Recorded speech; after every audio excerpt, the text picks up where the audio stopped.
locations in Baltimore. Oh, good. Nice.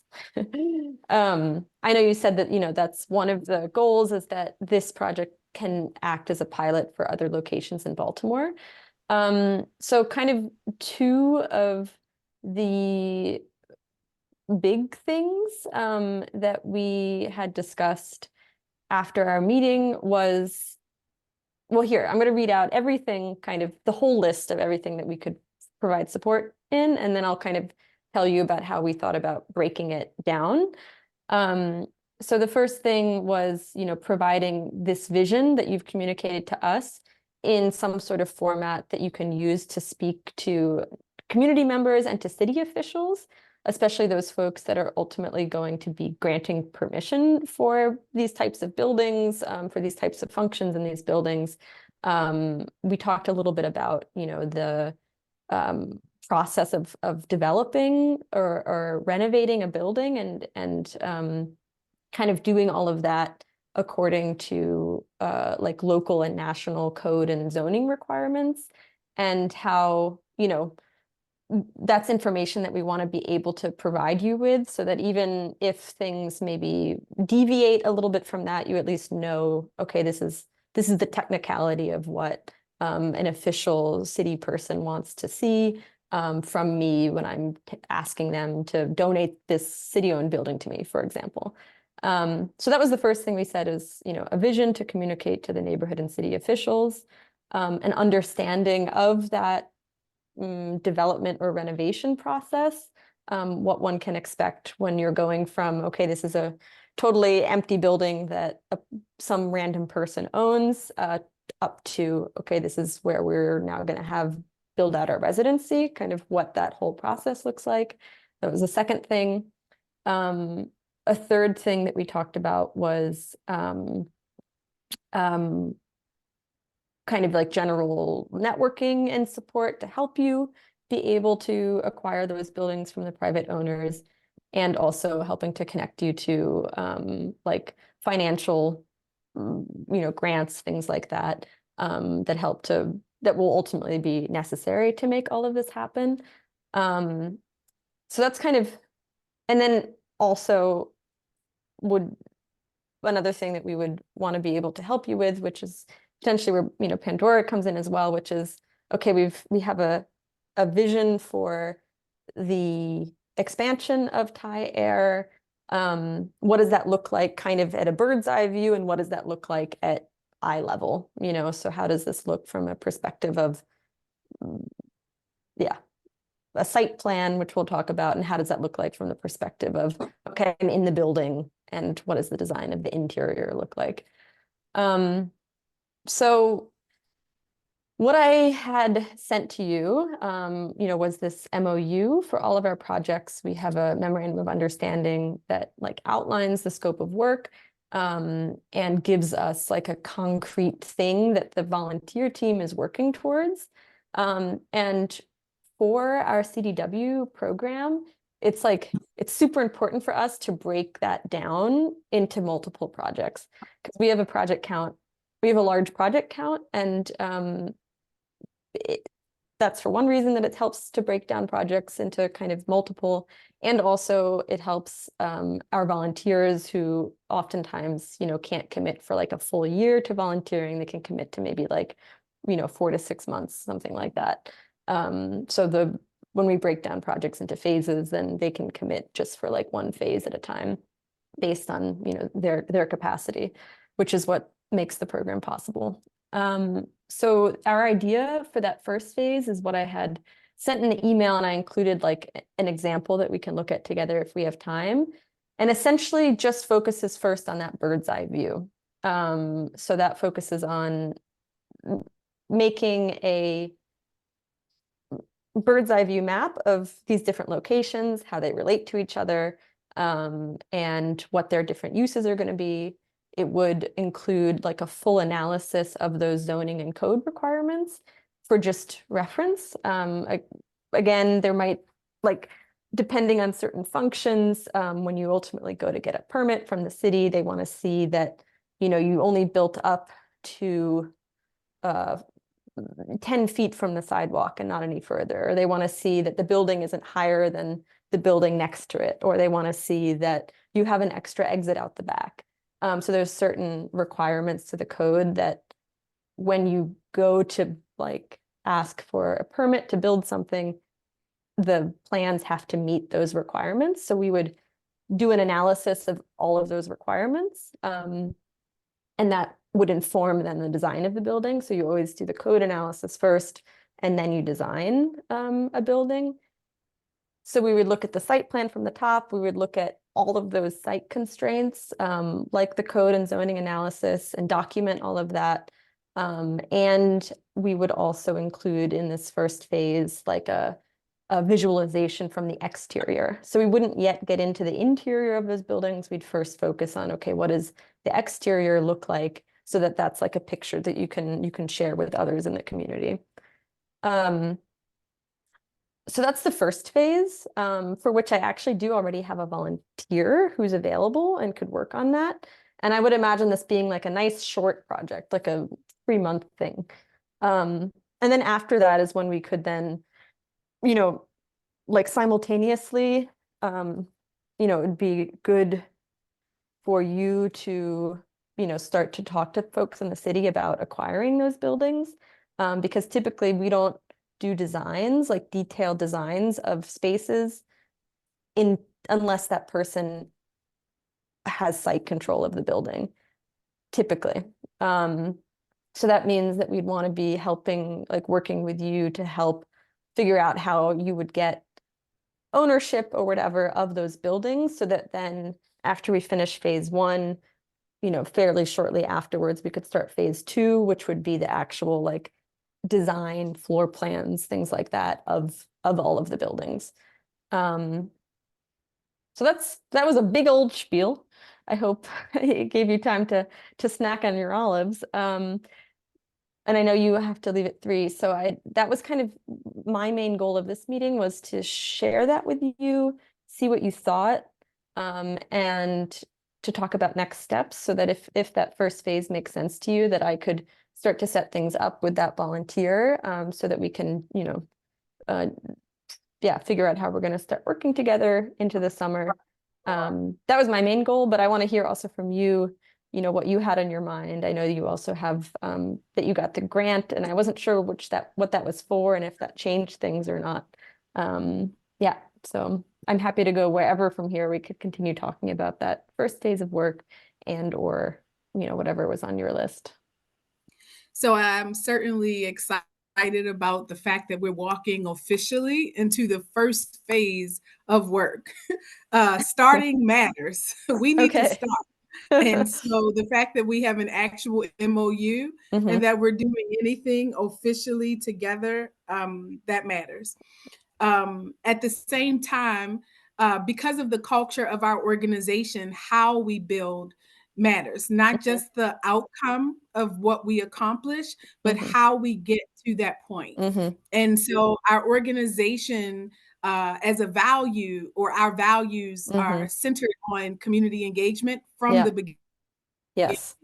Like right from the start, even in Definitely. phase 1. It's focused on intergenerational dialogue and communication. And so having elders and young people at the table, even in the first phase, it matters to us. I agree. And amplifying community voice means connecting to our neighbors, letting them know that we exist and that we're doing this thing with you, right? We're ideating around what this could be. And that we're going through this process. Those things are really important to us. And so I feel very comfortable knowing that you all want to, I guess, have success at every stage, and also slow walk us through this process, because it means that we get to clearly articulate what we're doing at every stage to our community members, like the Sankofa Children's Museum.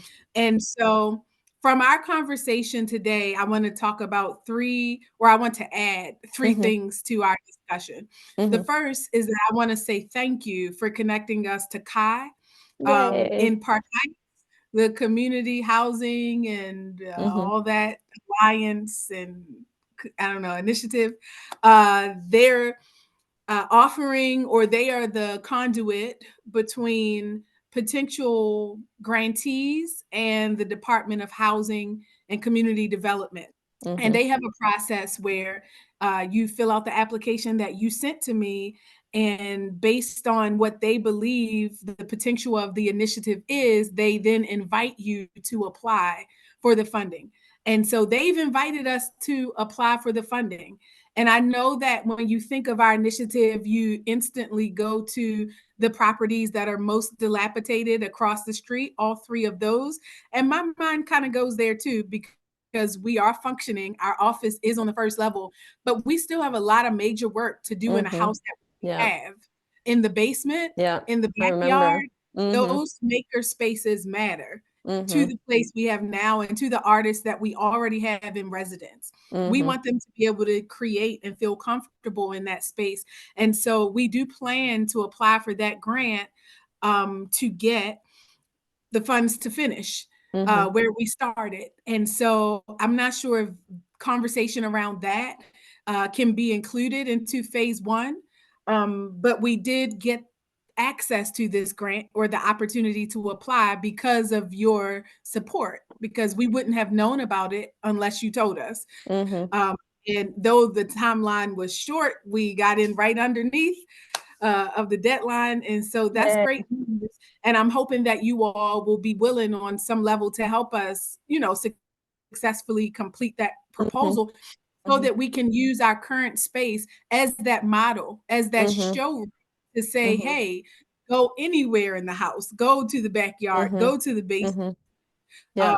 and see what is possible. We can't fully do that yet. And so Mm-hmm. I'm hoping that that can somehow be included into phase one.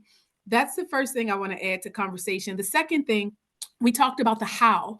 This summer, for the first time, we're hosting an inaugural program that is birthed out of our need as TAI. It's the Creative Carvers and Carpenters Initiative. In a perfect world, one where our ideals are fully realized, we're using young people that we've trained to help do the work that you're doing with us, to help with placemaking and neighborhood design and revitalization of dilapidated and blighted properties in our communities. Young people have the skills. Young people that were born and raised in Baltimore have the skills to be a part of this conversation. And so we said, how can we create a cohort of young people that have these skills, that are using an indigenous lens on these discussions? Well, who in our community, as the artist class, have these skills to even begin the conversation? We said it's the carvers, the master carvers and the carpenters. They're the ones that have at least the low hanging fruit when we talk about what structures look like, what the interior looks like, and how we relate to them. What we call science, technology, engineering, mathematics, architecture, these things in the African worldview are just art and spirit, right? And then I guess we give it more detailed descriptions once we find ourselves in the diaspora. But we want to get back to the basics with our young people, and we're doing that this summer. So July 8th through August 8th, we're going to be meeting with young people, and the first 10 days of their time with us is going to be in Park Heights. We're using the Sankofa Children's Museum as our venue, but we'll be literally doing community mapping, and we're going to be walking to see these properties and, canvassing and asking, communities what Amazing. they Mm-hmm. about Yeah. this. And we're hoping that the first phase of our work with you is going to help them be a part of that initial discussion around what this looks like. Totally. And so, of course, you wouldn't be with them every day, but we do want to see what the schedule looks like, so that as we design this blueprint, or this, I don't know, this bird eye view, so that as we talk and myself learn about the coding, Mm-hmm. or, what is necessary, that the young people are alongside us having these same lessons be learned. Mm-hmm. I'm also hoping that we're able to have a conversation about sustainable design and development, because we're not just trying to rebuild what already exists Mm-hmm. with Yeah. the lead paint and all the things that have caused some of the Mm-hmm. asthmatic children, generations of asthmatic children that we have in inner city communities now. We want to talk Mm-hmm. about sustainability and Mm-hmm. Oswego itself, the name of our street, it speaks to indigenous practice and Mm-hmm. the outpouring of water. That's what it means. And so we also want to have a conversation about how the word itself, the name of the street, can inform the design theory. Mm-hmm. And so Mm-hmm. that's a part of how we want to structurally include young people and elders into this discussion with the Neighborhood Design Center through our Mm-hmm. Creative Carvers and Carpenters program this summer. Cool. Mm-hmm. And all the young people that come are being paid from the Awesome. YouthWorks program. Mm-hmm. So they're in apprenticeship with the Yeah. Mayor's Office of Employment Development. So it's not like they are on assignment. It is their Mm-hmm. job to listen Amazing. and be a part of this. So that's the second. And the Mm-hmm. third is really far fetched. Well, not as far fetched as it could be. So there are literally right now properties that are part of the map that was created. Um, Baltimore buy a dollar house. Mm-hmm. Uh, I forget the name of the program. Mm-hmm. Have money in the bank and you can buy a dollar house. I don't know. Mm-hmm. Uh, I don't know the name of it. I'm trying to I'm think. also blanking, but I know what you're talking about. Yeah. Okay, great. Don't worry. Yeah. So there's two of them on our block, and we Okay. want them. It wasn't originally a part of the plan, but if they literally have an open space right Mm-hmm. there at the corner of our block, and on the other side, they have a Mm-hmm. building that's dilapidated or that I guess is a part of this program, Mm-hmm. why not us? Why not look at that expansion now while it's still available? Mm-hmm. And so doing research around what that is, we've emailed the person that's supposedly responsible for having that Okay. conversation with us. They haven't responded. And Mm-hmm. so I think we need to pull in some support around just outreach to the right person to make sure we're having a real Mm-hmm. conversation with them. And from what we've heard, you only need to have a certain amount of money in the bank and then you're eligible to start the conversation. And Mm-hmm. so those are the three things that I wanted to contribute to our Okay. conversation here today. And so I guess how we do it, can we Mm-hmm. include the young people, the elders Mm-hmm. in this design and with our volunteer Mm-hmm. research? Can we, Mm-hmm. with our initial map, include the properties that are part of this Baltimore Dollar Mm-hmm. House initiative? And then the third thing I forgot already, but I The came with third thing was three. the grant for the backyard and basement. Yes, Yeah. yes, the money, right? The money. That's how we. Yeah. No, Mhm. this is all So super y'all fun. just did it. Yeah, I think that Mhm. the program in the summer is at the perfect time because I could imagine like in June we kind of work internally with the designer to do a lot of that research aspect. So that and just like preparation for working with the students so that we're making sure we're on the same page about what the work is that we want to do with the students over the summer. So June would be kind of that preparatory time. July would be that time where we work with the students. I like honestly, in terms of the volunteer commitment, I can't imagine them being able to meet more than like twice in person with them. But that's just like the norm for our projects. But I can always ask and see. But I think we could have, at least two long in-person touch points with them where we're working on that mapping together. We're talking about that like design theory based on Oswego and how that maybe interacts with like the facade of the building. Um, and also how that could show up in the design of your exterior space of your existing building. So I 100% I think we can find some good touch like moments to work together with those youth, and then also, of course, to have at least one meeting with like a larger or one session, with larger community, with neighbors, to bring them into the process as well. And that's something the students could probably help with, it sounds like, if they're already kind of planning on having some of those conversations with residents in the neighborhood. Yeah. In terms of the grant for the backyard and basement, I'm I think that, in that bird's eye view, we could definitely do some thinking about the the backyard of your existing building. I don't think we can add in any design work for the basement for two reasons. Like, one, because I think just it would require essentially it would just be its own thing separate from this other work. And because if you are getting grant money to build anything in that basement, what we can give you isn't actually going to help you use that grant money, because the design that we do is only conceptual. You can't build from it. And if you have grant money to build, you're gonna need to work with someone who can create drawings that then also can be built from. And you're gonna need to do that within that grant timeline.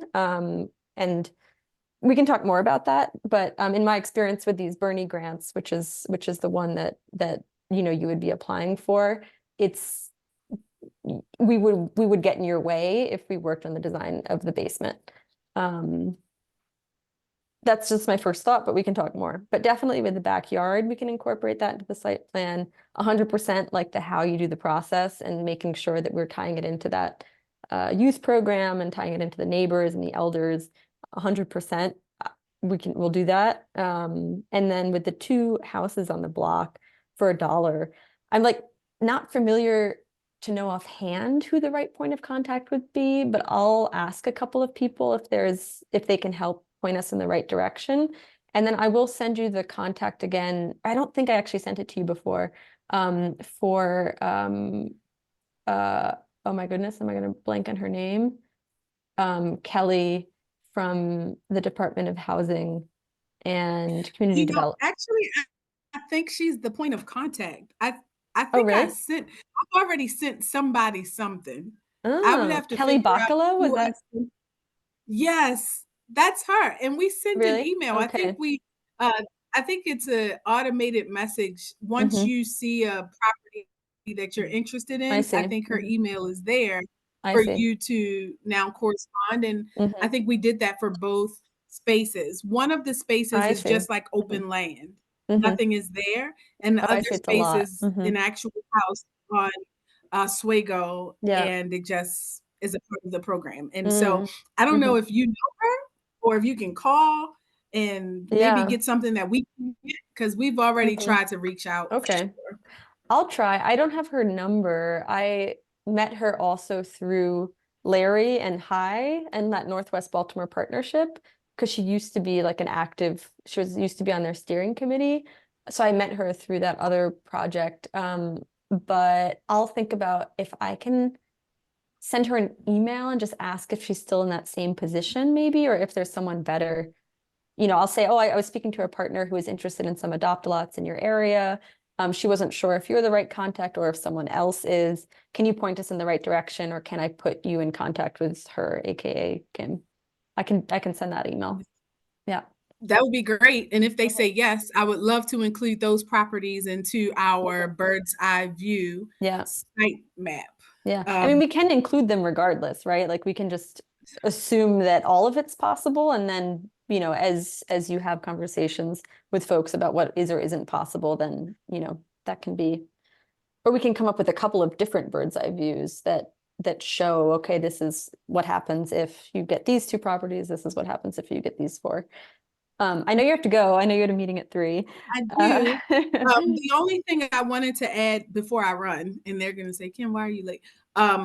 Is that it's a cultural asset map. We're also yeah. trying to demonstrate the value of this neighborhood, the Hmm. proximity to the park and Yeah. the proximity to the Hmm. hospital and Hmm. the new library that's coming on Park Yes. High. Like Hmm. Baltimore, it has many different areas, but this is like one of the lungs of the Yeah. area because of the Hmm. park. And so Totally. I just want to be able to highlight some of the benefits of the neighborhood in Yeah. general, Hmm. um, since this is going to be used as a tool to Hmm. communicate about why these initiatives will help Mhm. to enhance what Exactly. already exists. Yeah. But I just I want to love thank it. you for your time. Miss Pandora, I know you're just sitting here soaking it all up.